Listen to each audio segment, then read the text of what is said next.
Hello, this is a little video about the EoN Eton glider by Special Hobby.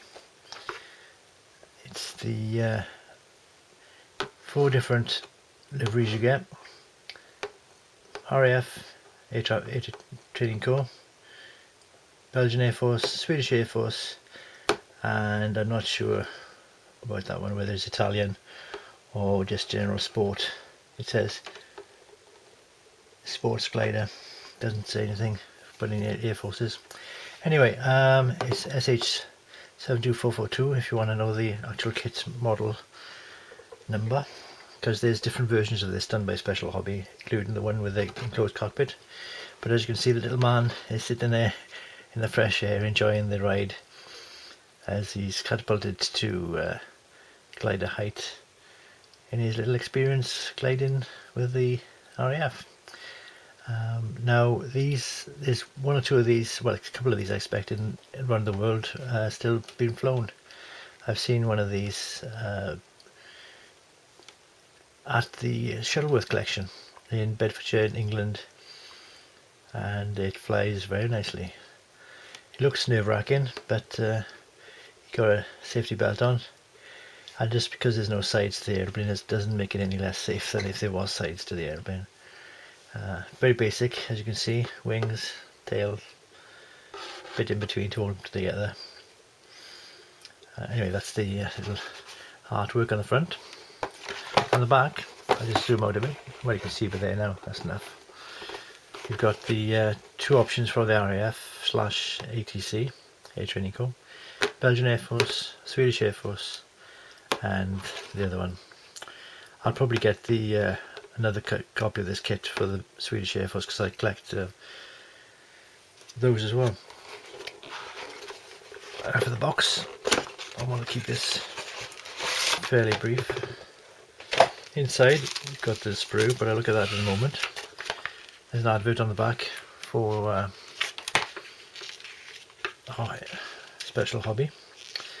Got a nice colour introduction. Bit about the model itself. I think it was designed by, oh, there we are, Rehberg, Schneider and Hoffmann. So it's a German design originally, but this example is of one built by EoN, the EoN Eton TX1. Now EoN, I was wondering at the time, what does it stand for? EoN sounds very futuristic, doesn't it? Compared to it's the type of name you get for a power company, which you have got a power company. I'm waffling. Oh gosh, I hate making it up as I go along. But anyway, Elliott's of Newbury, that's who EoN are, or were. Just a company based in Newbury, I imagine, in Berkshire, England.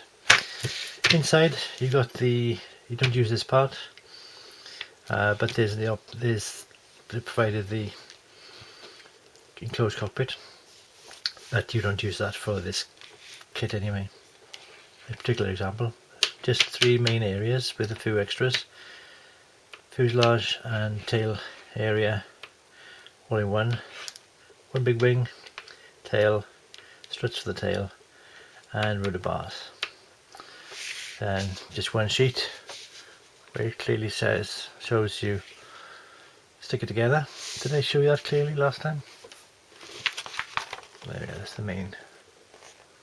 Where are we? There we are, somewhere like that. Yeah, that's the main instructions. And then they just show you stick together, as you'd expect on a simple aircraft, simple kit in theory. And then you've got the underside. They've nicely highlighted the place where you put the bracing wires to. That'll help. And then you've got the colour guides for painting and applying the decals or decals, depending on where you're from. 2 RAF, Belgian. This one is obviously the linen and wood finish. It's funny to get a colour call out for varnished wood on an airplane instead of a yacht. Swedish, random one. Okay, and the rest of this booklet is adverts for special hobby products. As you can see there, I'll probably get the Meteor when I can. Okay, moving on quickly. We've got a reusable bag, which are always good. So marks there for special hobby. Got the decals. I'll leave them in the bag for now, but if I bring them up to you to see closer, I'll get a bit of zooming in on them. There we are. They're quite clear, aren't they?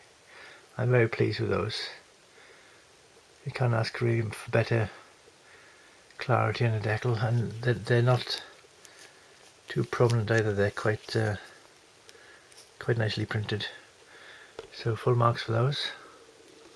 Zoom back in again, but because it's a small aircraft, you can see by the size of the pen.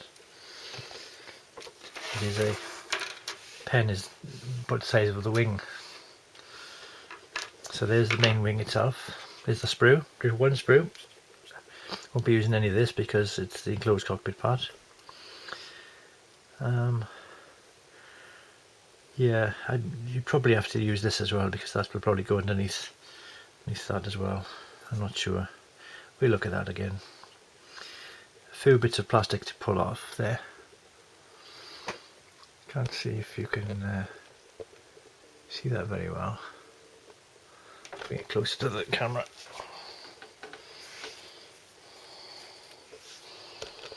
See it focused in. Focus. See, so a bit of shadow. Sorry about that. Basically, all you really want. There's plenty of detail on it. You can see the ribs and the various parts of the wing. That's slightly raised, but it's raised because they'd be poking out among the linen covering. Because in reality, that's just a linen covered wooden frame. I like how the we get a cocktail stick to point at it without my arm getting in the way.